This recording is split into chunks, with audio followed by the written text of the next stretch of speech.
মানে আমরার লাগে স্টুডেন্ট মানুষ আমরার লাগে একটু কষ্ট হয়ে যায় একটা কিনা বাট যারা মানে ইনকাম করে বা যারা চাকরিজীবী আছে তারার লাগে পসিবল বাট আমরার লাগে একটা দুঃখজনক বিষয়। ভাই আমি একজন কুরিয়ার সার্ভিসের রাইডার, কিন্তু ডিউটিতে করব তেল নাই, বাইসাইকেল নিয়ে ডিউটি করা লাগতেছে হাটে হাটে। জ্বালানি মন্ত্রণালয়ের যে মন্ত্রী সাহেব উনি বলছেন যে জ্বালানি সংকট নাই, তো আমরা দীর্ঘদিন কিন্তু ফুল ট্যাঙ্ক লোড কখনোই দিতে পারি নাই।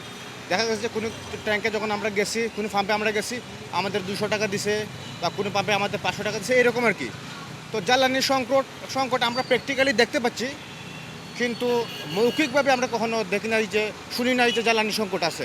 পৃথিবীর সব জায়গাতেই তেলের দাম বাড়তে, আর এবং পৃথিবীর এমন কোনো জায়গা নাই বাড়ছে না করে, বাংলাদেশে তো অবশ্যই বাড়বে।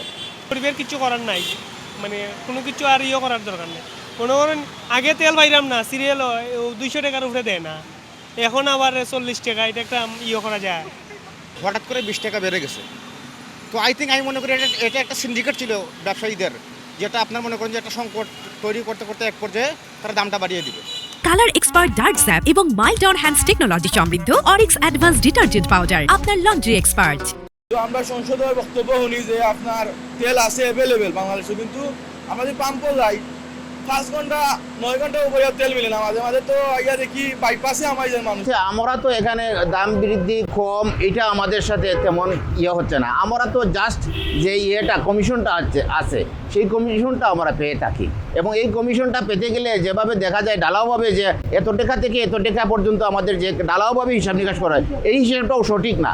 কারণ এখানে হচ্ছে আমার গাড়ি কেরিং আছে, আমার সিস্টেম লস আছে, আমার স্টাফ খরচ আছে, আমার পাম্প ম্যানেজমেন্টের অনেক খরচ আছে। সব কিছু শেষে আমি সামথিং হয়তো সামান্য পেয়ে থাকি।